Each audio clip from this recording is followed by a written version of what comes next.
نحمده ونصلي على رسوله الكريم اما بعد فاعوذ بالله من الشيطان الرجيم بسم الله الرحمن الرحيم رب اشرح لي صدري ويسر لي امري واحلل عقدة من لساني يفقهوا قولي رب زدني علما اللهم فقهنا في الدين اللهم اني اسألك ایمانا لا يرتد ونعيما لا ينفد ومرافقة محمد صلی اللہ علیہ وسلم فی اعلیٰ جنت الخلد آمین یا رب العالمین۔ انشاءاللہ آج ہم دو صحابہ کرام، ایک صحابیہ اور ایک صحابی، جو کہ رسول اللہ صلی اللہ علیہ وسلم کو بے حد عزیز تھے اور آپ صلی اللہ علیہ وسلم کے گھرانے کے افراد میں سے تھے، ام ایمن رضی اللہ عنہا اور ان کے بیٹے اسامہ بن زید رضی اللہ عنہ کا ذکر خیر پڑھیں گے۔ اس سے پہلے تھوڑی سی بات اس بات پہ کہ اسلام نے کس طرح سے ریسزم کو ختم کیا اور کس طرح سے جو اس وقت کی دنیا میں پھیلا ہوا جو ایک رنگ اور نسل پر مبنی امتیاز تھے اس کو ٹوٹل ختم کیا۔ لیکن یہ صرف اسلام نے ہی نہیں کیا، یہ رسول اللہ صلی اللہ علیہ وسلم نے قبل از اسلام ہی کر دیا تھا، کیونکہ ام ایمن رضی اللہ تعالیٰ عنہ ایک حبشیہ غلام تھیں، ایبیسینین تھیں، اور سلیوری جو ہے غلامی یہ پوری دنیا میں اس وقت بہت زیادہ رائج تھی، لوگ منڈیوں میں بکا کرتے تھے اور ان کی پوری ایک کموڈٹی کے طور پر ان کو ڈیل کیا جاتا تھا۔ آپ کبھی اگر کوئی پرانی فلم دیکھیں نا کوئی، تو اس میں ہوتا ہے ایک سلیو مارکیٹ کے اندر باقاعدہ کسی کے دانت چیک کیے جا رہے ہیں، کسی کے مسلس چیک کیے جا رہے ہیں کہ یہ ہمارے کام کا ہے یا نہیں ہے۔ اب عربوں کے لیے سب سے زیادہ جو لو ایک کاسٹ سلیوز تھے نا، وہ ایبیسینینز تھے، اور بھی ہوا کرتے تھے، ایرانی بھی ہوتے تھے، رومی بھی ہوتے تھے، لیکن سب سے زیادہ جو لو کاسٹ تھے اس کی کئی وجوہات تھیں جو کہ بتائی ہیں ہسٹورینز نے، بہرحال لیکن یہ ان کو سب سے کم تر سمجھا کرتے تھے۔ اور کچھ تو یہ جو ایبیسینین سلیوز ہیں نا، یہ اس وقت سلیوز بنے ہیں، غلام بنے ہیں جب ابرہا لشکر لے کر آیا ہے، ٹھیک ہے، ابرہا لشکر لے کر آیا اور اس نے آ کر دھاوا بولنے کی کوشش کی خانہ کعبہ پر، اور وہ سارا آپ کو پتہ ہے کہ کیا ہوا۔ اس وقت جو لوگ اس کے ساتھ تھے وہ بھی سلیوز بنائے گئے، اور اس کے علاوہ بھی پھر وہاں سے غلام جو ہیں وہ آئے ہیں۔ واللہ عالم کہ ام ایمن رضی اللہ عنہا کس طرح سے یہاں پہنچی ہیں، لیکن یہ بازار عکاظ میں یہ بکیں اور نبی صلی اللہ علیہ وسلم کے والد عبداللہ نے ان کو خریدا تھا، اور اس وقت ان کی عمر تقریباً 12 سے 13 سال بتائی جاتی ہے۔ اللہ سبحانہ و تعالیٰ فرماتے ہیں قرآن میں سورہ الحجرات میں، ان اکرمکم عند اللہ اتقاکم، اللہ کے نزدیک تم میں سب سے زیادہ اکرم، تم میں سب سے زیادہ باعث عزت وہ ہے کہ جس کا تقوی زیادہ ہے۔ اللہ تعالیٰ کو اس سے کوئی غرض نہیں ہے کہ کسی کا رنگ سفید ہے یا کالا ہے۔ ایک مرتبہ صحابہ نے پوچھا تھا نبی صلی اللہ علیہ وسلم سے، من اکرم الناس، لوگوں میں سب سے زیادہ اکرم کون ہے؟ تو آپ صلی اللہ علیہ وسلم نے فرمایا اتقاکم، سمپل بات کہ جس کا تقوی زیادہ ہے وہی زیادہ اللہ کے نزدیک مکرم ہے، وہ کوئی بھی ہے وہ کہیں بھی ہے۔ تو صحابہ نے پوچھا کہ یا رسول اللہ صلی اللہ علیہ وسلم ہم یہ نہیں پوچھ رہے تھے، تو آپ صلی اللہ علیہ وسلم نے فرمایا کہ پھر یوسف، کیونکہ وہ کریم ہے، ابن کریم ابن کریم ابن کریم ہے، یعنی یوسف بن یعقوب بن اسحاق بن ابراہیم علیہ السلام۔ پھر اسی طرح سے آپ صلی اللہ علیہ وسلم نے پھر فرمایا، خیرکم فی الجاہلیہ خیرکم فی الاسلام، تم میں سے جو جاہلیت میں بہتر ہیں وہی اسلام میں بھی اچھے ہوتے ہیں، وہی اسلام میں بھی بہتر ہیں، یعنی ایک بیسک فطرت بھی ہوتی ہے نا۔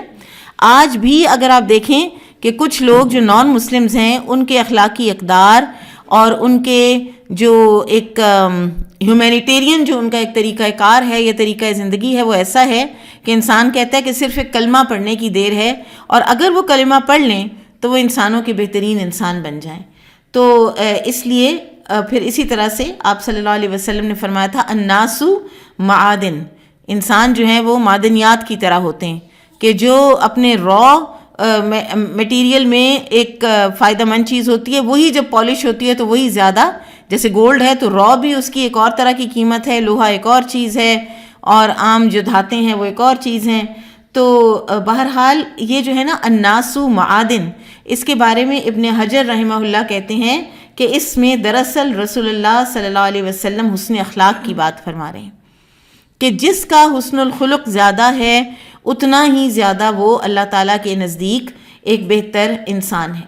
بہرحال ٹرائبل جو ایک افیلیشن ہے، قبائلی جو ایک دوسرے کے ساتھ ایک تعلق ہے، وہ کبھی بھی اسلام کی بنیاد نہیں رہا کسی قسم کی بھی سپیریورٹی کے لیے. حجۃ الوداع کے دن رسول اللہ صلی اللہ علیہ وسلم نے فرمایا تھا کہ اللہ تعالیٰ نے تم سے جاہلیت کے نعروں کو ختم کر دیا ہے اور آباء و اجداد پر فخر کرنے کو ختم کر دیا ہے. یہ مفہوم ہے. اور آپ نے فرمایا تھا کہ فالناس رجلان، انسان دو ہی قسم کے ہوتے ہیں، مؤمن تقی، ایک وہ مومن کہ جو متقی ہے، پرہیزگار ہے، او فاجر شقی، یا دوسرا وہ ہے کہ جو گنہگار ہے اور بدبخت ہے. اور تم سب آدم کی اولاد ہو اور آدم مٹی سے بنے تھے. اور اگر انسان اس چیز کو نہ چھوڑے، اپنے آباء و اجداد پر فخر کو اور اپنے قبائلی فخر کو، تو یہ جہنم کی آگ میں سے آگ ہے، جہنم کے دھوئیں میں سے ایک دھواں ہے. اور اللہ تعالیٰ ایسے بندے کو انتہائی ہلکا کر دیتے ہیں جو اپنے رنگ، نسل، لینیج کی وجہ سے دوسروں کے اوپر فخر کرے. پھر اسی طرح سے ایک اور روایت میں آتا ہے کہ رسول اللہ صلی اللہ علیہ وسلم کی بعثت سے پہلے اللہ سبحانہ و تعالیٰ نے تمام دنیا کے انسانوں کو دیکھا تو اللہ تعالیٰ نے سبھی کو ناپسند کیا سوائے چند ایک اہل کتاب کے کہ جو باقی اس دین پر بچے تھے، دین توحید کے اوپر، جس کو کہ اللہ تعالیٰ نے بھیجا. ورنہ سب کے سب جو ہیں وہ اس وقت ڈیویٹ کر چکے ہوئے تھے. ایک حدیث میں آتا ہے، سہل بن سعد الساعدی رضی اللہ عنہ سے روایت ہے کہ ایک دن رسول اللہ صلی اللہ علیہ وسلم ہمارے پاس تشریف لائے اور ہم کتاب اللہ پڑھ رہے تھے، یعنی قرآن کی تلاوت کر رہے تھے. تو آپ نے فرمایا الحمدللہ کتاب اللہ واحد، اللہ کا شکر ہے کہ اللہ کی کتاب ایک ہی ہے. وفیکم الاحمر وفیکم الابید وفیکم الاسود، تم میں سے کوئی سرخ رنگت کا ہے، کوئی سفید رنگت کا ہے اور کوئی سیاہ رنگت کا ہے. اس کتاب کو پڑھو اس سے پہلے کہ وہ لوگ آ جائیں کہ جو اس کو تیر کی طرح سیدھے کرتے ہیں، وہ اس کا جلدی ملنے والا اجر تو پا لیتے ہیں لیکن دیر سے ملنے والا اجر نہیں لیتے. آپ دیکھیں کہ جیسے تجوید ہے اور اس کے مقامات ہیں اور اس کو کس کس طریقے سے پڑھا جاتا ہے. ام ایمن رضی اللہ تعالیٰ عنہ کے بارے میں آج ہم دیکھیں گے کہ ان کی تو زبان ہی صاف نہیں تھی. ایون بلال رضی اللہ تعالیٰ عنہ ہیں، ان کی بھی زبان صاف نہیں تھی. وہ مؤذن رسول تھے، اذان کے اندر بعض اوقات ان سے ایسی غلطی ہو جایا کرتی تھی، لیکن وہ جو ایک دل کی کیفیت ہے اللہ تعالیٰ کے ہاں وہ زیادہ میٹر کرتی ہے. تجوید اچھی بھی ہونی چاہیے، قرآن کو اپنی آوازوں سے مزین بھی کرنا چاہیے، لیکن اس میں اگر نیت یہ ہو جائے کہ ہم قاری کہلائیں اور ہم ہی کہلائیں کہ ہمارے جیسا کوئی نہیں پڑھتا اور ساری دنیا میں ہماری ہی دھاک بیٹھ جائے، یا دوسروں کو حقیر سمجھا جائے ان کے یعنی بہتر نہ پڑھ سکنے پر، تو یہ چیزیں جو ہیں ان کا ہمارے دین اور تقویٰ سے تعلق نہیں ہے. پھر ایک اور چیز کہ ام ایمن نسلاً حبشیہ تھیں، ایبیسینین تھیں. اسامہ بن زید رضی اللہ عنہ ہاف ایبیسینین تھے اور ہاف قبیلہ بنو کلب سے تعلق تھا نا، زید بن حارثہ رضی اللہ تعالیٰ عنہ کا. پچھلی دفعہ ہم نے پڑھا تھا کہ زید بن حارثہ عرب ہونے کے باوجود بھی ان کی بھی کوئی سرخ و سفید رنگت نہیں تھی، ان کی رنگت بھی خاصی ڈارک تھی. ابن منظور ایک لیکسالوجسٹ ہیں، یعنی لغت کے ماہر ہیں، اور لسان العرب جنہوں نے لکھی ہے، پورا انسائکلوپیڈیا ہے وہ عربی کا. تو وہ کہتے ہیں کہ ہاجرہ علیہ السلام، موسیٰ علیہ السلام، عیسیٰ علیہ السلام اور آدم علیہ السلام سب کے سب ڈارک سکنڈ تھے، ان کی رنگتیں سیاہ تھیں.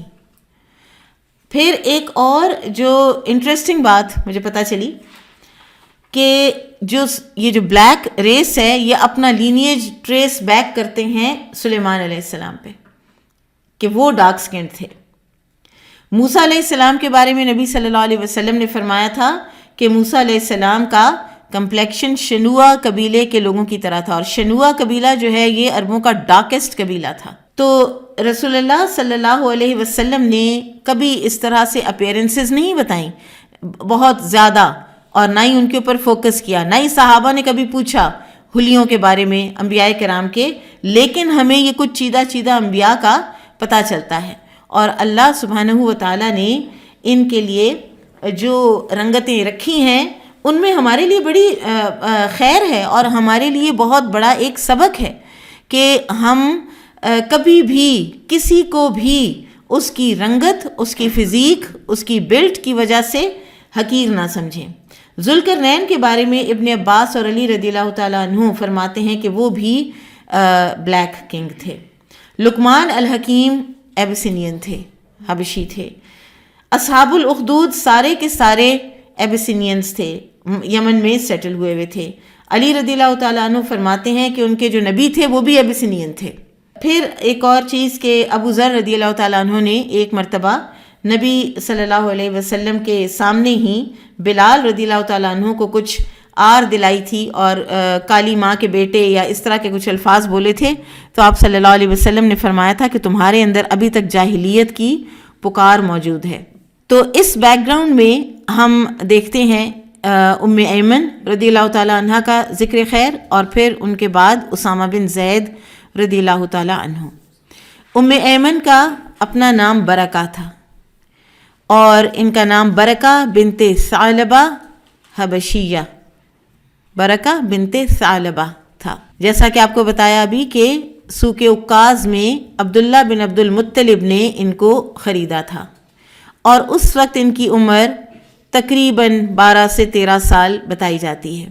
رسول اللہ صلی اللہ علیہ وسلم کو اپنے والد سے جو میراث ملی تھی اس میں ام ایمن 5 موٹے تازے اونٹ اور کچھ بکریاں شامل ہیں. ام ایمن کے بارے میں بہت زیادہ سیرہ میں یا کتابوں میں ہمیں نہیں ملتا، لیکن قرائن یہ بتاتے ہیں کہ یہ وہ واحد ہستی ہیں کہ جو نبی صلی اللہ علیہ وسلم کی پیدائش سے لے کے وفات تک آپ صلی اللہ علیہ وسلم کے ساتھ ہی ساتھ تھی. بعض لوگوں نے یہ کہا ہے کہ انہوں نے جب نبی صلی اللہ علیہ وسلم اس دنیا میں تشریف لائے ہیں تو سب سے پہلی یہی تھیں جنہوں نے نبی صلی اللہ علیہ وسلم کو ہولڈ کیا. اللہ عالم، ہم کہہ نہیں سکتے، ان سے ایسی کوئی روایت ہمیں ملتی نہیں ہے.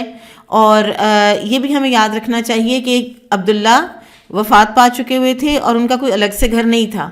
وہ عبد المطلب ہی کے گھر میں آمنہ رہا کرتی تھیں، اور وہاں پر پیدائش کے وقت کون موجود تھا ہمیں روایات میں کچھ پتہ نہیں چلتا. لیکن ہمیں قرائن بتاتے ہیں کہ ظاہر ہے کہ ام ایمن کیونکہ ساتھ ساتھ تھیں.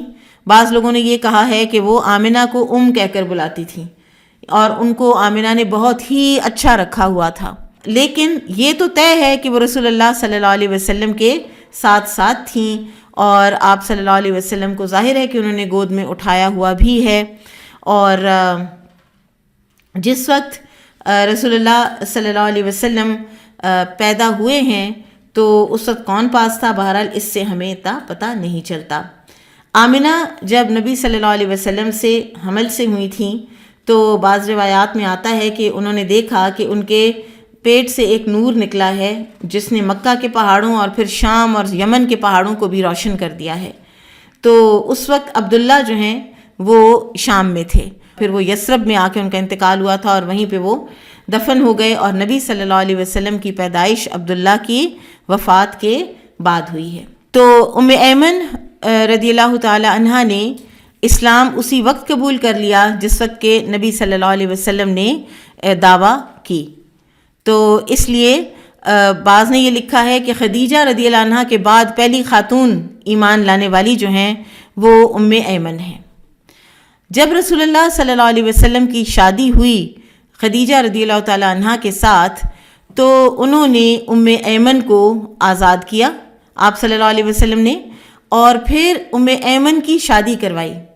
اور ایک اچھے گھرانے کے انسان عبید بن زید حارثی خزرجی، یہ خزرج کے تھے، یثرب سے تعلق تھا، ان سے شادی کروائی، اور ان سے ان کے بیٹے ایمن پیدا ہوئے ہیں. ایمن جن سے ان کی کنیت ام ایمن ہے.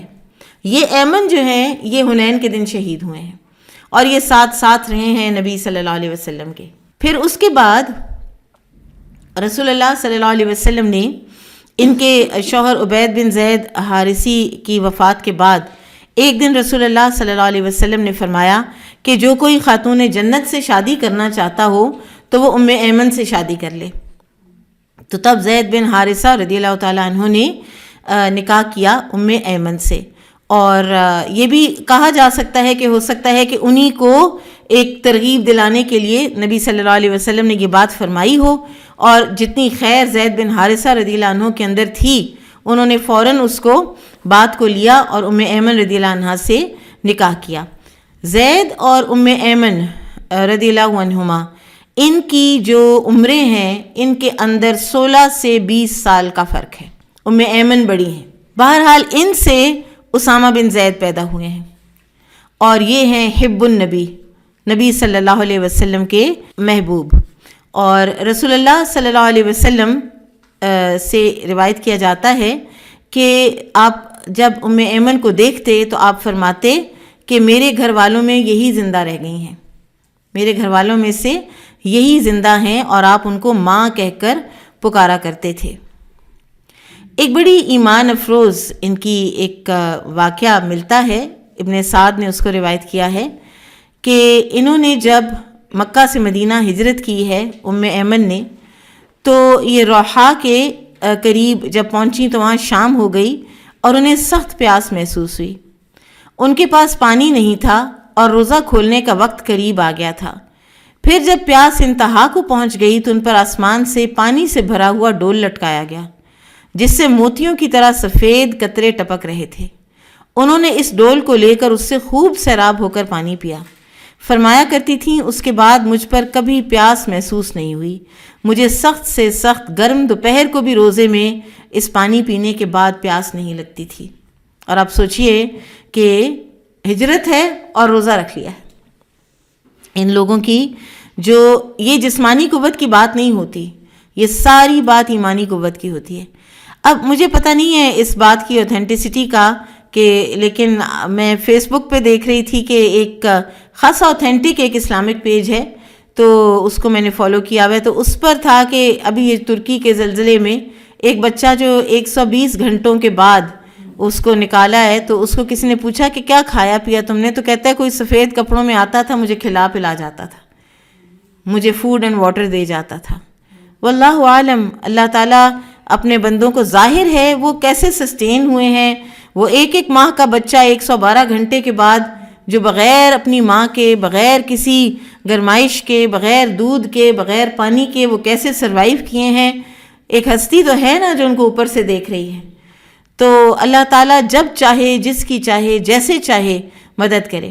اور یہاں پر مجھے آسیہ علیہ السلام بھی یاد آ رہی کہ جب فرعون نے ان کو ایسے پھینکا ہوا تھا اور ان کو جا کے کہتا تھا یا فلانا، اے فلاں، اب یعنی تمہارا کیا اب حال ہے اور کیا تم کہتی ہو، تو وہ رب ابن لی عندک بیتا فی الجنہ وہ کہتی تھیں. اور بعض روایات میں آتا ہے کہ ان کے لیے بھی اس طرح کی کوئی اللہ تعالیٰ نے بنا رکھی تھی ایک طریقہ کار کہ جس سے ان کو وہ جو تکلیف اور وہ جو پیاس اور بھوک ہے وہ محسوس نہیں ہوتی تھی.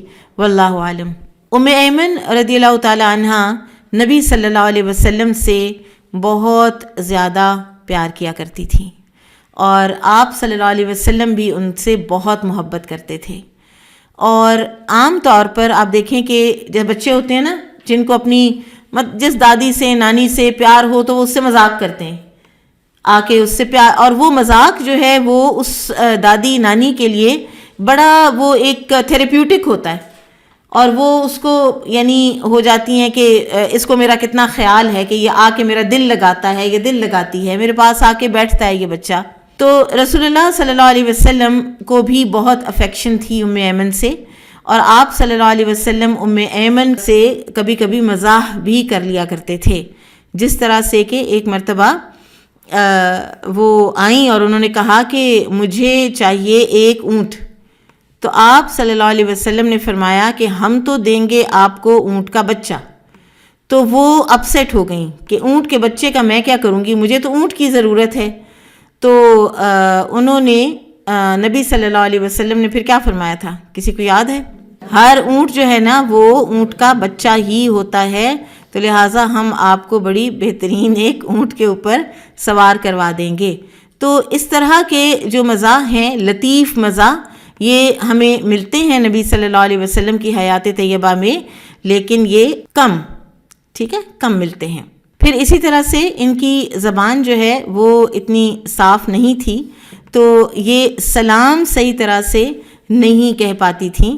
تو ایک روایت میں آتا ہے کہ ایک مرتبہ نبی صلی اللہ علیہ وسلم کے پاس آئیں تو کہنے لگیں سلام اللہ علیکم، السلام علیکم نہیں بولا جا رہا تھا۔ اب یہ وہ ایک فورن لینگویج تھی بیسیکلی ان کے لیے، جو عربک ہے نا، اور بعض اوقات پھر بعض لوگوں کی ویسے بھی زبان اتنی صاف نہیں ہوتی، تو نبی صلی اللہ علیہ وسلم نے، اب یہ تو لا علیکم ذرا تھوڑا سا اس میں اگر کوئی نکالنا چاہے تو نیگیٹو معنی بھی نکل سکتا ہے، تو آپ صلی اللہ علیہ وسلم نے ان کو رخصت دی تھی کہ صرف السلام کہہ لیا کریں آ کے۔ پھر اس کے علاوہ ایک اور واقعہ ہے کہ جب جنگ حنین کے دن ام ایمن نے دیکھا کہ مسلمان جو ہیں وہ بکھر رہے ہیں، تو ان کو کوسنے لگیں اور کہنے لگیں اللہ تمہارے قدم غارت کرے۔ تو نبی صلی اللہ علیہ وسلم نے فرمایا کہ ام ایمن خاموش رہو، تم سخت زبان ہو، یعنی اس موقع پر بھی اتنی سخت زبان جو ہے وہ استعمال کرنے کی ضرورت نہیں ہے۔ انس بن مالک رضی اللہ عنہ سے ایک روایت ہے کہ انصار آپ صلی اللہ علیہ وسلم کو اپنے باغ کے کچھ کھجوروں کے درخت یا جو بھی اللہ کو منظور ہوتا دے دیا کرتے تھے، حتیٰ کہ جب قریظہ اور بنو نذیر کے علاقے فتح ہو گئے اور نبی صلی اللہ علیہ وسلم کے قبضے میں آ گئے، تو پھر آپ نے انصار کو ان کے دیے ہوئے درخت لوٹائے، آپ لوٹانے لگے۔ تو انس رضی اللہ عنہ فرماتے ہیں کہ مجھے بھی اس سلسلے میں نبی صلی اللہ علیہ وسلم کے پاس بھیجا گیا تاکہ میں بھی دیے ہوئے تمام یا بعض درخت آپ سے واپس مانگ لوں، کیونکہ درخت تو بہت ہو گئے، خیبر بھی آ گیا، بنو نذیر آ گیا۔ تو وہ جو درخت تھے نا، ان میں سے ام ایمن کو دیا ہوا تھا درخت۔ تو وہ کہتے ہیں انس بن مالک کہ میں نے جب درخت مانگا تو ام ایمن نے آ کر میری گردن میں کپڑا ڈال لیا اور کہنے لگیں اس کی قسم جس کے سوا کوئی حقدار عبادت نہیں، رسول اللہ صلی اللہ علیہ وسلم تجھے وہ درخت نہیں دے سکتے، وہ تو آپ نے مجھے دے دیے ہیں۔ تو رسول اللہ صلی اللہ علیہ وسلم نے فرمایا تم اتنے اتنے اتنے اور درخت لے لو، تو انہوں نے کہا نہیں مجھے یہی چاہیے۔ تو آپ صلی اللہ علیہ وسلم نے بالآخر فرمایا کہ تم 10 گنا زیادہ لے لو، اور پھر کہیں جا کر تو کوئی جو ہے وہ تصفیہ ہوا۔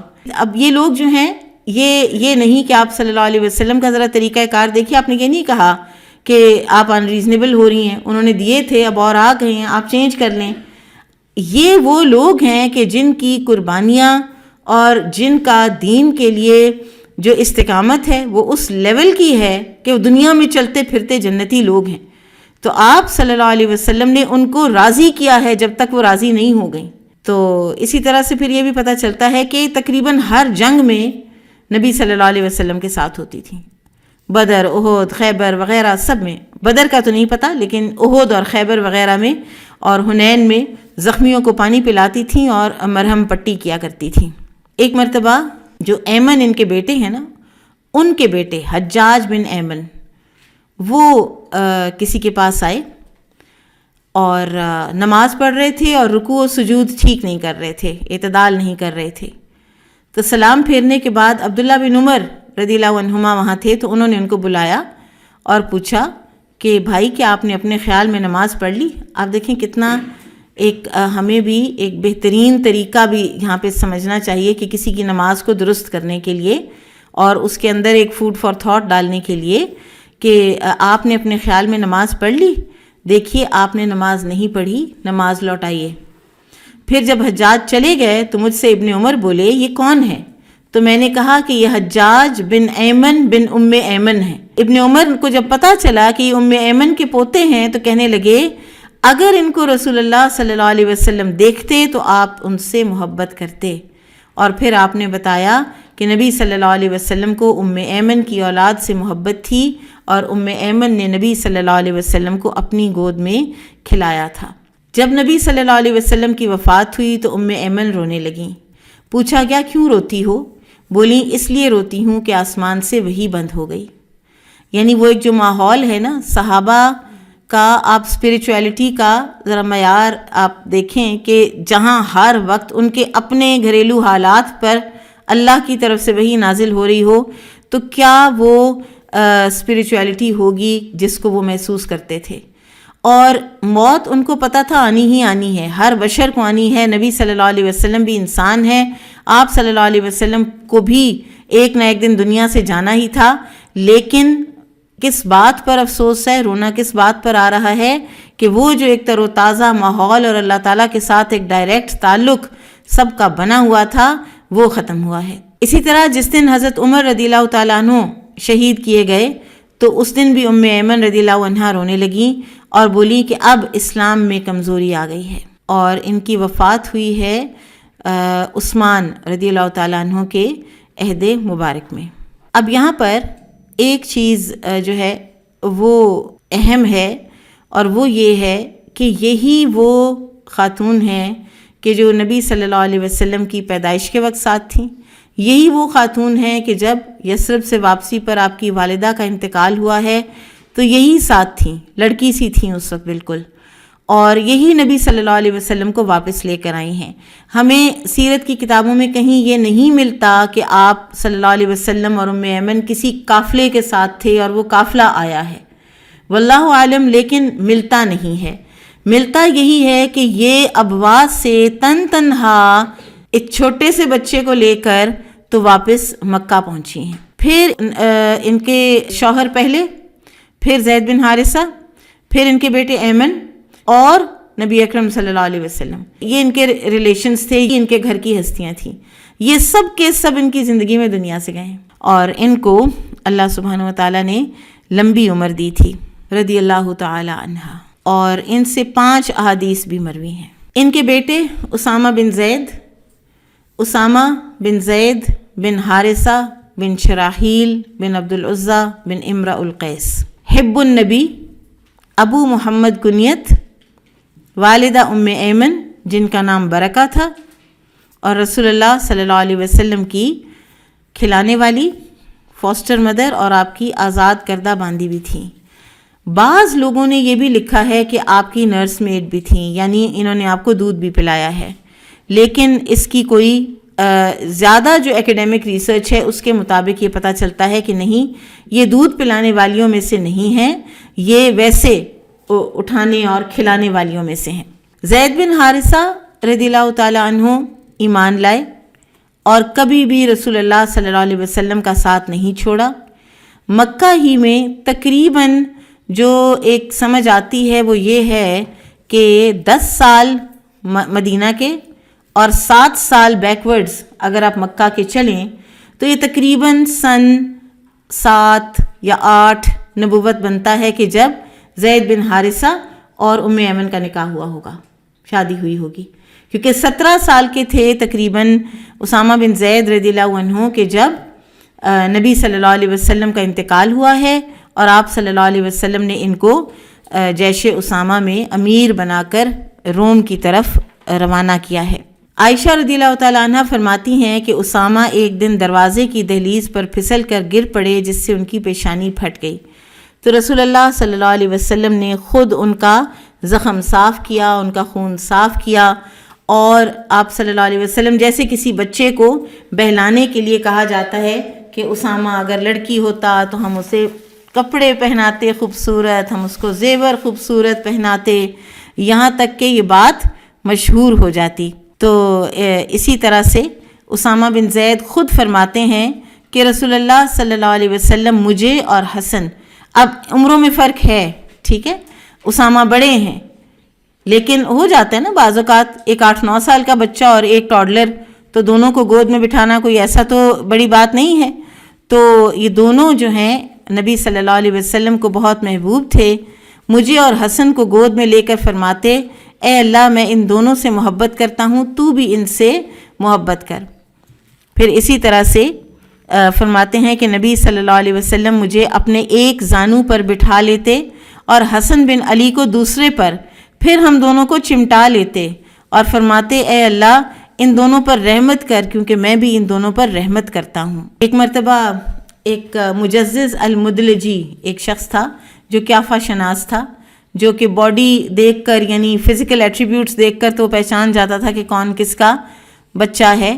تو ایک دفعہ دونوں لیٹے ہوئے تھے، اسامہ بن زید اور زید بن حارثہ، اور دونوں کے پاؤں کھلے ہوئے تھے، کوئی چادر وادر اوپر لی ہوئی تھی، سر نظر نہیں آ رہے تھے دونوں کے. تو اسامہ رضی اللہ عنہ کی زیادہ تر جو شکل تھی نا وہ اپنی ماں کی طرح تھی، وہ ام ایمن رضی اللہ تعالیٰ عنہ والی مشابہت تھی زیادہ. تو انہوں نے آ کے دیکھا تو انہوں نے کہا کہ یہ دونوں جو پاؤں ہیں یہ ایک دوسرے کا جز ہیں، یعنی یہ دونوں باپ بیٹا ہیں. تو اس پر رسول اللہ صلی اللہ علیہ وسلم اسامہ رضی اللہ عنہ کی زید رضی اللہ عنہ سے مشابہت پر خوش ہوئے، اور یہ بھی ایک نیچرل بات ہے. آپ دیکھیں کہ نبی صلی اللہ علیہ وسلم کے کتنے ہیومن انسٹنکٹس تھے. یہ بھی ایک ہیومن انسٹنکٹ ہے. آپ کو کوئی کہے کہ آپ کا بچہ آپ کے اوپر ہے تو آپ کو خوشی ہوتی ہے، نہ آپ کا اس میں کوئی کمال ہے، نہ ہی یہ اس بچے کی کامیابی کی کوئی ضمانت ہے، لیکن کوئی کہتا ہے تو آپ کو خوشی ضرور ہوتی ہے، آپ کو اچھا ضرور ہی لگتا ہے.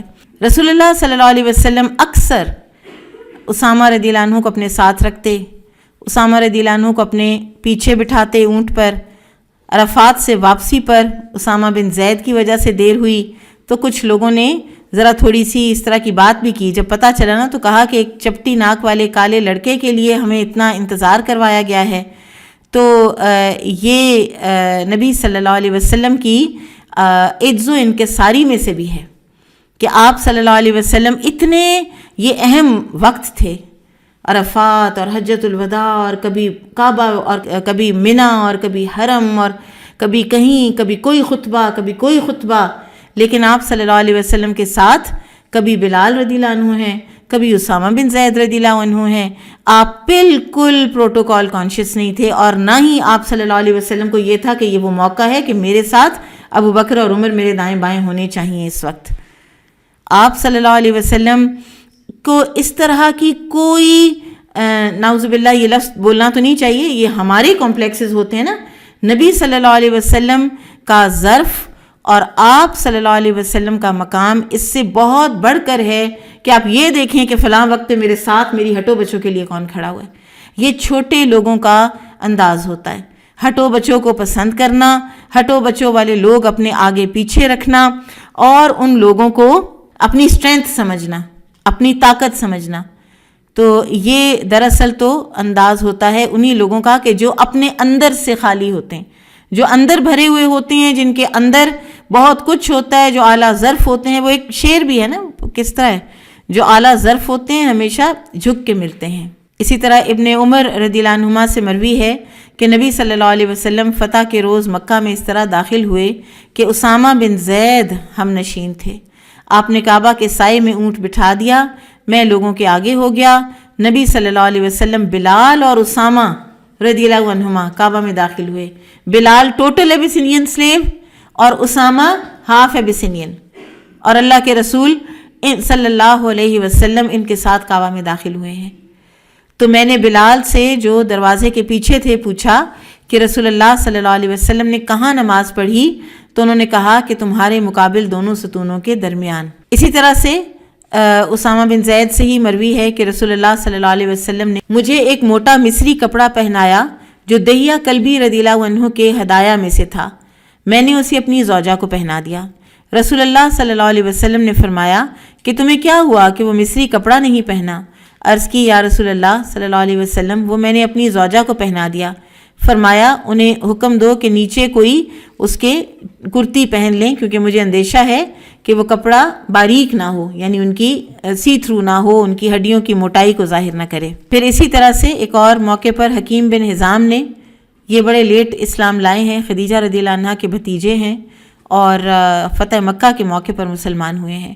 تو رسول اللہ صلی اللہ علیہ وسلم کے جوڑا ہدیتاً بھیجا جو ذی یزن کا تھا، یعنی کسی یمن کے غالباً بادشاہ کا تھا، اور انہوں نے اس کو خریدا تھا 50 دینار میں، اور دینار سونے کے سکے، یعنی ایک مہنگا وہ ڈریس تھا. تو آپ صلی اللہ علیہ وسلم نے فرمایا کہ ہم مشرک سے قبول نہیں کرتے، لیکن جب تم نے بھیجا ہے تو ہم قیمتاً لے لیتے ہیں. تم نے کتنے میں لیا ہے؟ انہوں نے کہا 50 دینار میں. رسول اللہ صلی اللہ علیہ وسلم نے اسے لے لیا اور پہن کر جمعے کے لیے ممبر پر بیٹھے. پھر آپ اترے اور وہ حلہ اسامہ بن زید رضی اللہ عنہما کو پہنا دیا۔ اسامہ بن زید رضی اللہ تعالیٰ عنہ 17 سال کے تھے تقریباً، یا 18 سال کی عمر میں انٹر ہوئے تھے جب رسول اللہ صلی اللہ علیہ وسلم کا انتقال ہوا ہے۔ اس وقت رسول اللہ صلی اللہ علیہ وسلم نے اپنی بیماری سے پہلے ایک لشکر بھیجا جس پر اسامہ بن زید رضی اللہ عنہما کو امیر بنایا۔ یہ ینگ تھے تو لوگوں نے ان کی امیر بننے پر اعتراض کیا، تو پھر رسول اللہ صلی اللہ علیہ وسلم نے فرمایا کہ تم لوگ ان کی امارت پر اعتراض کرتے ہو تو کوئی ایسا تعجب نہیں، تم لوگوں کو اس کے والد کی امارت پر بھی اعتراض ہوتا تھا، اور اللہ کی قسم وہ امارت ہی کے لیے پیدا ہوئے تھے اور بے شک میرے محبوب ترین لوگوں میں سے ہیں۔ تو یعنی کچھ لوگ ہوتے ہیں کہ جن کی اعتراض برائے اعتراض کی بھی عادت ہوتی ہے، جو کہ کسی بھی چیز کو اعتراض کے بغیر وہ دیکھ ہی نہیں سکتے، وہ اس کے اندر سے نیگیٹیوٹی ہی نکالتے ہیں۔ تو یہ کوئی اتنی اچھی عادت نہیں ہوتی۔ سب سے پہلے کسی بھی چیز کے پلسز دیکھنے ہوتے ہیں، اس کے پازیٹیوز دیکھنے ہوتے ہیں، اور اس پازیٹیوز کے بعد ساتھ دیکھنا ہوتا ہے کہ اچھا اس کے اندر کیا کیا مائنس پوائنٹس ہیں، الا یہ کہ آپ کو اس میں کوئی خیر اور بھلائی اس چیز کے اندر نظر ہی نہ آ رہی ہو۔ تو بہرحال رسول اللہ صلی اللہ علیہ وسلم نے انہی کو، اسامہ بن زید رضی اللہ عنہ کو ہی قائم رکھا اور روانہ کیا کس جانب؟ روم کی جانب۔ اور بعض روایات میں یہ بھی آتا ہے کہ آپ صلی اللہ علیہ وسلم نے فرمایا تھا کہ جاؤ اور جا کے وہاں پہ لڑو، اور ان کے ساتھ وہاں لڑو جہاں انہوں نے تمہارے باپ کو شہید کیا تھا۔ موتا کے ہجری میں ہوا ہے، فتح مکہ سے پہلے ہوا ہے نا، تقریباً 8 ہی ہے۔ یہ جو لشکر اسامہ ہے، یہ پھر اسامہ رضی اللہ تعالیٰ عنہ نکلے، جرف کے مقام تک ابھی پہنچے تھے کہ آپ کو پتہ چلا، آپ کی جو زوجہ ہیں فاطمہ بنت قیس، انہوں نے آپ کو لکھ بھیجا کہ نبی صلی اللہ علیہ وسلم کی طبیعت ٹھیک نہیں ہے، آپ جلدی نہ کریں، لہٰذا وہ وہیں ٹھہر گئے، جرف پر ہی انہوں نے پڑاؤ کر لیا۔ پھر یہ ایک دفعہ آئے ہیں اور کہتے ہیں کہ رسول اللہ صلی اللہ علیہ وسلم نے ایسے مجھے دیکھا ہے، میرے لیے ایسے ہاتھ بلند کیے ہیں، تو مجھے سمجھ آ گئی کہ آپ صلی اللہ علیہ وسلم میرے لیے دعا کر رہے ہیں۔ بہرحال یہ جو لشکر ہے یہ روانہ نہ ہوا، اور پھر اس کے بعد تھوڑا سا اختلاف رائے صحابہ میں آیا کہ ابھی اس لشکر کو روانہ نہ کیا جائے، کہ ابھی تو رسول اللہ صلی اللہ علیہ وسلم کا انتقال ہوا ہے، اور عمر رضی اللہ تعالیٰ عنہ بھی اسی رائے کے ساتھ متفق تھے، لیکن ابو بکر رضی اللہ تعالیٰ عنہ نے فرمایا کہ میں اس لشکر کو نہیں روکوں گا جس کو کہ رسول اللہ صلی اللہ علیہ وسلم روانہ کر چکے ہیں۔ اور اس کا اتنا فائدہ ہوا کہ ہرقل جو ہے اس کو رسول اللہ صلی اللہ علیہ وسلم کی وفات کی خبر اور جیش اسامہ کی روانگی کی خبر اکٹھی ایک ہی میسنجر نے آ کے دی، اور اس کو یہ سمجھ آئی کہ مسلمان تو ویسے کے ویسے ہیں، ان کا ایک اگر نبی ان کا لیڈر اگر دنیا سے چلے گئے ہیں تو اس کا یہ مطلب نہیں ہے کہ وہ ایسے ہو گئے ہیں کہ وہ میرے مقابلے میں نہ آ سکیں۔ تو یہ ایک بالکل درست اور بہت ہی ایک بہادری پر مبنی فیصلہ تھا اور ویژن پر مبنی فیصلہ تھا جو اس وقت ابو بکر صدیق رضی اللہ تعالیٰ عنہ نے کیا تھا۔ اور اسامہ رضی اللہ عنہ روانہ ہوئے اور انہوں نے دشمن پر حملہ کیا اور ان کو خوب خوف زدہ کیا، اور صحیح سالم واپس آئے اور مال غنیمت میں کامیاب لوٹے۔ اور عمر رضی اللہ عنہ کہا کرتے تھے کہ میں سوائے اسامہ کے کسی کو امارت پر لانے والا نہیں ہوں، اس لیے کہ رسول اللہ صلی اللہ علیہ وسلم کی وفات کے وقت بھی وہ امیر تھے۔ اور پھر فرماتے ہیں کہ یہ لوگ روانہ ہوئے اور ملک شام کے قریب پہنچے تو ان کو سخت دھند نے گھیر لیا، اور جس میں اللہ نے انہیں پوشیدہ کر دیا، دشمن کو نظر ہی نہ آئے۔ دھند اللہ تعالیٰ کا لشکر ہے نا، اللہ تعالیٰ کے وما یعلم جنود ربک الا ہو، اللہ کے لشکروں کو اللہ کے سوا کوئی نہیں جانتا۔ بہرحال ہرقل کو یہ ہوا کہ ان لوگوں نے تو اپنے صاحب کی موت کی بھی پرواہ نہیں کی، اور عروہ کہتے ہیں کہ کوئی لشکر اس لشکر سے زیادہ سالم نہیں دیکھا گیا۔ اور اسی لشکر میں جب یہ روانہ کیا گیا ہے نبی صلی اللہ علیہ وسلم کی حیات طیبہ میں، تو اس وقت اس میں ابو بکر اور عمر اور ابو عبیدہ بن جراح رضی اللہ عنہم بھی شامل تھے، لیکن ابو بکر رضی اللہ عنہ خلیفہ بن گئے، وہ نکلے اور پھر انہوں نے اسامہ رضی اللہ عنہ کو کہا کہ عمر کو یہاں چھوڑ جاؤ، تو پھر اسامہ رضی اللہ عنہ نے عمر کو رضی اللہ عنہ کو واپس مدینہ رہنے کی اجازت دی تھی۔ پھر ایک ایسا نبی صلی اللہ علیہ وسلم کی حیات طیبہ کے اندر کچھ واقعات ایسے ہوئے ہیں جن سے ہمیں اسامہ رضی اللہ تعالیٰ عنہ کے مزید کچھ کردار پر روشنی پڑتی ہے کہ ایک مرتبہ کسی جنگ میں اسامہ رضی اللہ عنہ گئے اور وہ قوم جو ہے وہ بھاگی، تو ایک شخص اسامہ بن زید کو ملا اور اسامہ نے اس کی طرف نیزہ جھکایا تو اس نے اسی وقت کلمہ پڑھ لیا، لا الہ الا اللہ پڑھ لیا۔ تو آ کر انہوں نے رسول اللہ صلی اللہ علیہ وسلم کو سارا واقعہ سنایا اور یہ بتایا کہ اس نے جب لا الہ الا اللہ پڑھا لیکن میں نے نیزہ مار کے اسے قتل کر دیا۔ اب یہ حب النبی ہیں، رسول اللہ صلی اللہ علیہ وسلم کے بہت عزیز ہیں، لیکن جہاں کہیں کوئی ظلم یا کسی قسم کی کوئی اللہ کی حدوں کے کوئی خلاف کام ہو رہا ہو تو اس وقت نبی صلی اللہ علیہ وسلم اپنے محبوب ترین کو بھی اوور لک نہیں کرتے تھے۔ تو آپ صلی اللہ علیہ وسلم کا چہرہ متغیر ہو گیا اور فرمایا اسامہ تم پر افسوس ہے، تمہیں لا الہ الا اللہ کے ساتھ کیوں کر جرت ہوئی؟ اور آپ صلی اللہ علیہ وسلم بار بار یہ بات فرماتے رہے، یہاں تک کہ اسامہ کہتے ہیں کہ مجھے یہ پسند تھا کہ میں اپنے ہر عمل سے جو میں نے کیا ہے بری ہو جاؤں اور اس روز ازسر نو اسلام لاؤں، یعنی کوئی قربانیاں نیکیاں کچھ کی ہوئی ہیں وہ بھی بے شک نل اینڈ وائڈ ہو جائیں، میں آج مسلمان ہوں تاکہ یہ جو رسول اللہ صلی اللہ علیہ وسلم کی سرزنش ہے اور ناراضگی ہے اس سے میں بچ جاؤں۔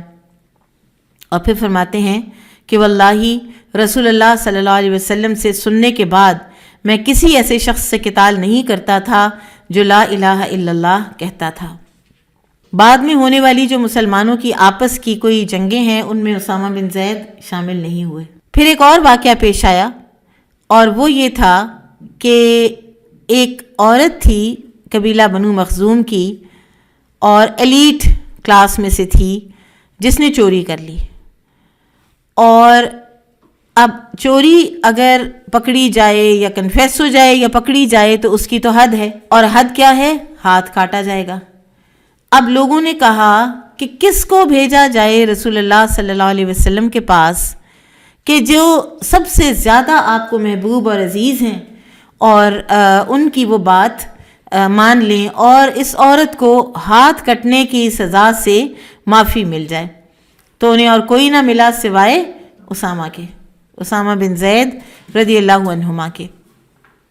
تو رسول اللہ صلی اللہ علیہ وسلم کے سامنے جا کے جب اسامہ رضی اللہ عنہ نے آپ سے سفارش کی تو آپ صلی اللہ علیہ وسلم نے فرمایا کہ تم اللہ کی حدود میں کیوں سفارش کرتے ہو؟ اس کے بعد نبی صلی اللہ علیہ وسلم کھڑے ہوئے، آپ نے خطبہ ارشاد فرمایا کہ تم سے پہلے لوگوں کو صرف اسی امر نے ہلاک کر دیا کہ جب ان میں شریف چوری کرتا تو اسے چھوڑ دیتے تھے، یعنی ایلیٹ کلاس میں سے کوئی امیر آدمی چوری کرتا ہے اسے چھوڑ دیا، اور کمزور چوری کرتا تھا تو اس پر حد قائم کرتے تھے۔ اور اللہ کی قسم اگر فاطمہ بنت محمد صلی اللہ علیہ وسلم چوری کرتی تو ان کا ہاتھ بھی کاٹا جاتا۔ سیدنا عمر رضی اللہ تعالیٰ عنہ اسامہ بن زید کو بہت ترجیح دیا کرتے تھے، مہاجرین اولین کو فضیلت دیتے تھے۔ اسامہ بن زید کو اپنے بیٹے عبداللہ بن عمر پر ترجیح دی نان نفقے میں اور وظیفے میں۔ عبداللہ بن عمر نے کہا کہ مجھ سے ایک شخص نے آ کے کہا کہ امیر المومنین نے تم پر ایسے شخص کو ترجیح دی جو نہ تم سے عمر میں بڑا ہے نہ ہجرت میں افضل ہے، یعنی تم اس کے جتنے ہو، ہجرت بھی تم نے کی ہے، تو پھر انہوں نے تم سے زیادہ کیوں دیا ہے اسامہ کو؟ بعض لوگوں کا کام ہی ہوتا ہے، تمہارے ساتھ یہ ہو گیا، اب تمہارے ساتھ یہ زیادتی ہو گئی ہے، میں تو تمہارا خیر خواہ ہوں تو تمہارے ساتھ انہوں نے یہ کر دیا۔ بہرحال یہ گئے ہیں اپنے والد کے پاس، تو جو جواب حضرت عمر نے دیا ہے نا وہ یہ تھا کہ اس کا باپ تمہارے باپ سے زیادہ اللہ کے رسول صلی اللہ علیہ وسلم کو محبوب تھا، وہ خود تم سے زیادہ رسول اللہ صلی اللہ علیہ وسلم کو محبوب تھے۔ تو بات یہ ہے کہ عمر رضی اللہ تعالیٰ عنہ کا کرائیٹیریا کیا ہے کہ اللہ کے رسول صلی اللہ علیہ وسلم کس سے زیادہ محبت کرتے ہیں، اور یہ ہے نا ان کا الفاروق ہونا، اور یہ ہے ان کا انصاف، کہتے ہیں نا عدل فاروقی۔ عدل فاروقی صرف یہ نہیں ہے کہ وہ کسی غلام کو عدل دلا رہے ہیں، وہ اپنے آپ کے ساتھ بھی عدل کر رہے ہیں. اپنے آپ کو بھی اپنی جگہ پہ رکھنا اور اپنی حد سے نکلنے نہ دینا اور اپنے آپ پہ بھی عدل نافذ کرنا، یہ ہمارے اسلاف کا طریقہ ہے. اور ہمارے صحابہ کرام میں سے ایک اس کی مثال ہیں، لیکن انفارچونیٹلی آج تو ہمارے لیے یہ چیزیں اتنی اجنبی ہو گئی ہیں. اور محمد بن سیرین کہتے ہیں کہ عثمان بن عفان رضی اللہ عنہ کے زمانے میں کھجور کے درخت کی قیمت 1000 درہم تک پہنچ چکی تھی. اسامہ رضی اللہ عنہ نے کھجور کے ایک درخت کو کاٹا، چیرا اور اس کا گودا نکال کر اپنی والدہ کو کھلا دیا. ہمارے جیسے کوتاہ نظر دنیا دار لوگوں کی نظر میں انہوں نے کھجور کا درخت ضائع کر دیا. لیکن اگر وہ اس کھجور کے درخت کو ایسے ہی رہنے دیتے، 1500 سال بعد آج یہ ان کا ذکر خیر زندہ نہ ہوتا. جو چیز انسان کو سچی ناموری دیتی ہے اور نسلوں میں اس کا ایک اچھا ذکر خیر جو اللہ کے ہاں بھی قابل قبول ہو وہ باقی رکھتی ہے، وہ اس انسان کی نیکی ہے. اسامہ بن زید رضی اللہ عنہ کو بالکل اس وقت نہ پتہ تھا، نہ ان کی یہ نیت اور ارادہ تھا کہ میری ہسٹری میں کوئی میرا نام جو ہے نا وہ لکھا جائے گا، تاریخ کی کتابوں میں رقم ہو جائے گا میرا نام اگر میں نے یہ کیا. انہوں نے کس لیے کیا تھا؟ امی کے لیے، والدہ کے لیے. میری ماں کا دل ہے، میری ماں نہ مجھ سے کہیں ناخوش ہو جائے. تو لوگوں نے کہا تمہیں اس کام پر کس نے اکسایا، حالانکہ تم دیکھتے ہو کہ کھجور کا درخت 1000 درہم کو پہنچ گیا ہے. انہوں نے کہا میری والدہ نے مجھ سے فرمائش کی تھی، وہ مجھ سے جب کسی ایسی چیز کی فرمائش کریں گی جس پر میں قادر ہوں گا تو میں انہیں ضرور دوں گا. اسامہ رضی اللہ تعالیٰ عنہ کا پیٹ بڑھ گیا تھا ود ایج، تو ان کا جو تہبند ہے وہ لٹک جاتا تھا. تو کسی نے کہا کہ اسامہ بھی تہبند لٹکاتے تھے، تو سیدہ میمونہ ام المومنین رضی اللہ عنہا نے کہا کہ اسامہ بڑے پیٹ والے تھے، شاید ان کی تہبند پیٹ کے نچلے حصے کی طرف لٹک جاتی ہو. یعنی یہ سوچا ہی نہیں جا سکتا کہ وہ خلاف سنت کوئی بھی ایسا کام کریں گے. اسامہ بن زید رضی اللہ عنہما سوار ہو کر اپنے مال کی طرف جاتے جو وادی القریٰ میں تھا. آپ کو پتہ ہے ان سب کو جگہ ملی تھیں، اسٹیٹس ملی تھیں، زمینیں ملی تھیں. وہ 2 شنبہ اور 5 شنبہ کو روزہ رکھتے تھے. یہ کون سے دن بنے؟ Monday Thursday. میں نے ان سے کہا کہ آپ سفر میں بھی روزہ رکھتے ہیں حالانکہ آپ بوڑھے ہو گئے ہیں اور بڑے ہو گئے ہیں. فرمایا میں نے رسول اللہ صلی اللہ علیہ وسلم کو دیکھا ہے کہ وہ پیر اور جمعرات کو روزہ رکھتے تھے، اور آپ صلی اللہ علیہ وسلم نے فرمایا کہ اعمال ان 2 دنوں کو اللہ کے پاس پیش کیے جاتے ہیں. اسامہ رضی اللہ تعالیٰ عنہ نے ہند بنت الفاقہ بن مغیرہ سے شادی کی اور پھر درہ بنت عدی بن قیس سے نکاح کیا، اور درہ کے ہاں ان سے محمد بن اسامہ اور ہند بنت اسامہ پیدا ہوئے. پھر انہوں نے فاطمہ بنت قیس سے نکاح کیا جن سے جبیر، زید اور عائشہ پیدا ہوئے. ام الحکیم بنت عتبہ بن ابی وقاص اور بنت ابی حمدان السہمی سے نکاح کیا، اور ان کے ہاں ان سے حسن اور حسین پیدا ہوئے. آپ دیکھیں نام محمد، حسن، حسین، عائشہ.